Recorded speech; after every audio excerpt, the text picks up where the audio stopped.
Les titres principaux, le vice-premier ministre Meskan Tourouna a annoncé que le Forum des villes africaines se tiendra à Addis Abeba en septembre prochain.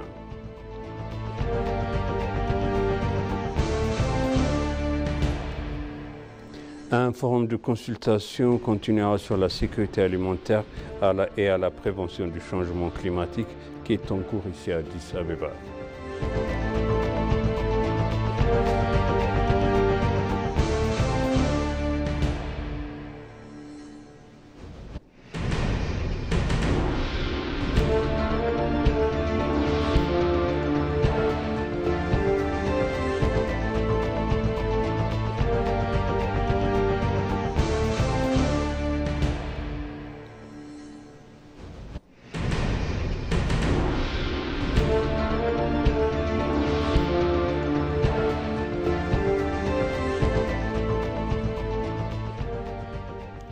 Bienvenue chers téléspectateurs sur EBC, c'est moi Zala Lamourkana avec le journal. Le vice-premier ministre Meskan Tourouna a annoncé que le Forum des villes africaines se tiendra ici à Addis Abeba en septembre prochain. Le vice-premier ministre sur sa page du réseau social a déclaré que le Forum des villes africaines se tiendra ici à Addis Abeba en septembre prochain sous le thème « Croissance durable pour la transformation de l'Afrique, Agenda 2063 ». Il a dit que l'Éthiopie est prête à assurer la responsabilité africaine en organisant un forum de consultation pour les frères africains.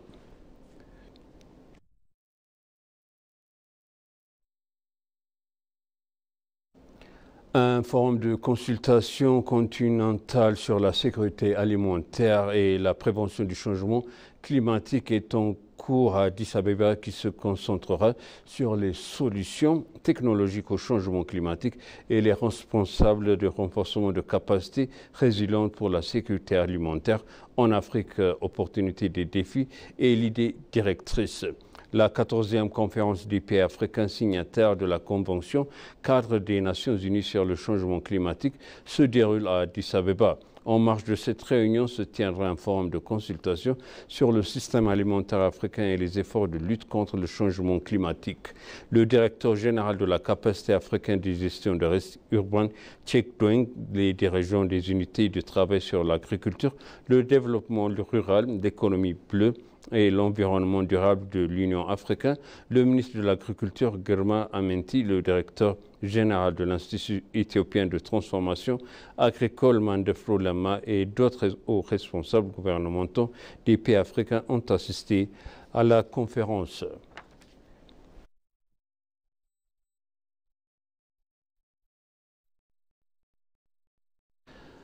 Dans une nouvelle connexe, le ministre de l'Agriculture, Girma Amenti, a dévoilé que l'Éthiopie accomplit un travail efficace pour assurer la sécurité alimentaire et prévenir le changement climatique. Lors du sommet, les pays ont présenté leurs expériences sur le travail qu'ils ont accompli pour renforcer le système de sécurité alimentaire et prévenir le changement climatique.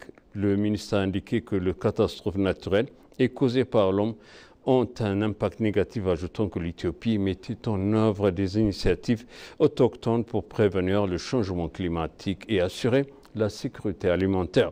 Il a mentionné que 32,5 milliards de jeunes arbres ont été plantés dans le cadre du programme Empreinte Vert. Il a déclaré que les travaux atteints en cours pour porter le chiffre à 50 milliards.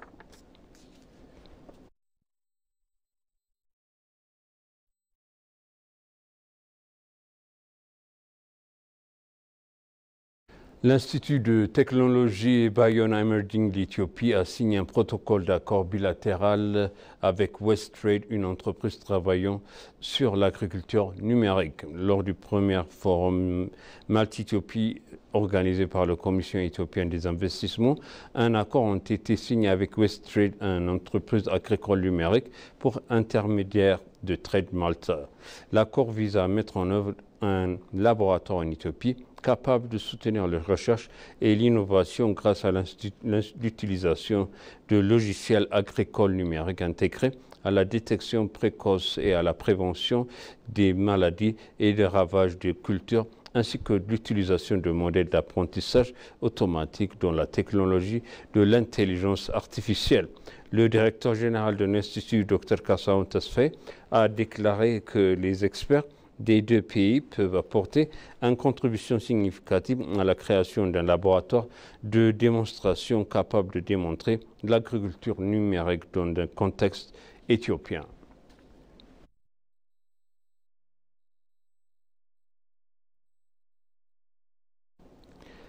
Le ministre du service de communication du gouvernement, Legesset Toulou, a déclaré que le gouvernement travaille à une détermination de renforcement de l'unité nationale et à la construction d'un récit collectif.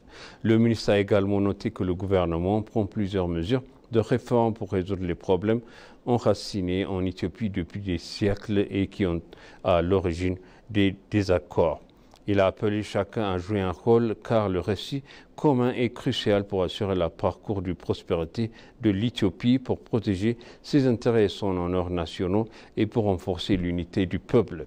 Il a en outre indiqué que le travail du secteur des médias et des communications continuera d'être renforcé en rendant accessibles de manière accordée les informations axées sur la fraternité nationale.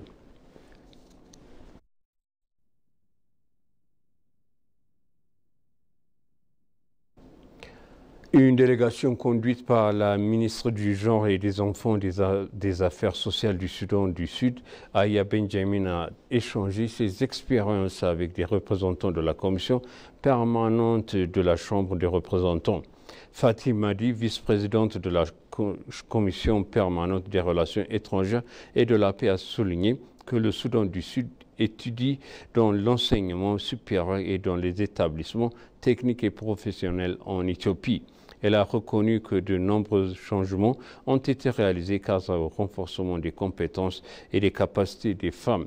La directrice de la secrétaire des presses du Soudan du Sud, Esther Fikre, a déclaré que la mise en œuvre par l'Éthiopie de la participation des femmes au leadership politique et économique peut être utilisée comme une expérience pour la Soudan du Sud.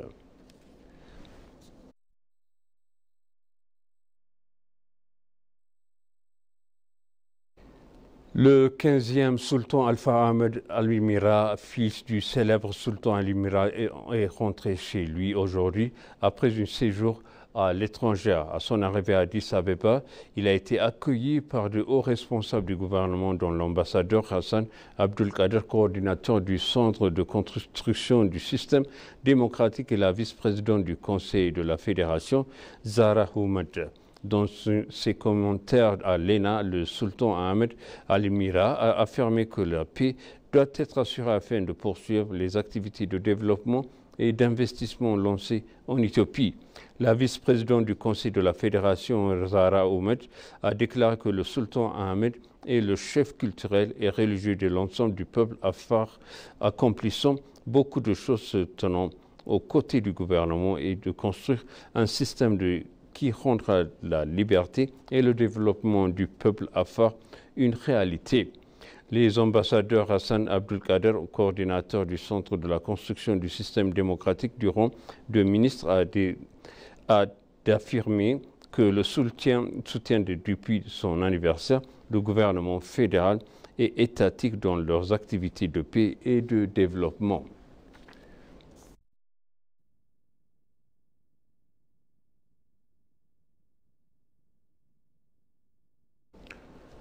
Et pour conclure, le journal, seule l'année dernière, plus de 7000 civils ont été tués dans des attaques terroristes. Il a également appelé l'Union africaine à concevoir une stratégie de sécurité pour éviter de nombreuses croissances d'attaques terroristes sur le continent. Le président de la Commission de l'Union africaine, Moussa Faki Mahamat, dans son discours de la conférence sur la sécurité tenue à Abuja, la capitale du Nigeria, a exhorté qu'à mesure que les attaques des groupes armes s'intensivent pour toutes les régions africaines, davantage d'efforts sont nécessaires pour maintenir la paix sur le continent. Selon le président, de nombreuses attaques quotidiennes perpétrées par des milliards de continents sur le continent de 8% supérieur à la moyenne de l'année dernière. Il a noté que le nombre de décès par jour cette année a atteint une moyenne de 44, soit plus du double de 2017 à 2021.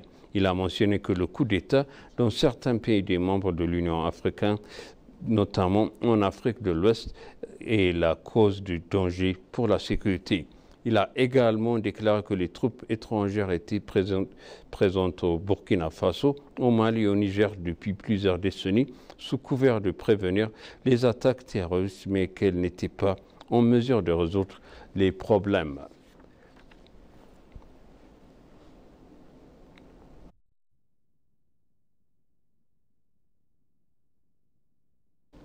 Et maintenant, je rappelle les titres principaux. Le vice-premier ministre Tamaskant Rouna a annoncé que le Forum des villes africaines se tiendra ici à Addis Abeba en septembre prochain.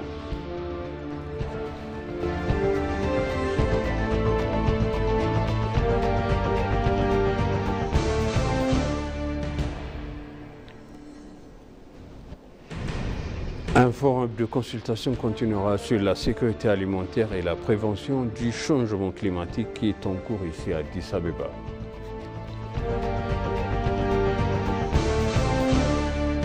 Chers téléspectateurs, sachez le journal, c'était moi Zalal Amourkana avec vous et je vous souhaite une bonne suite de programme.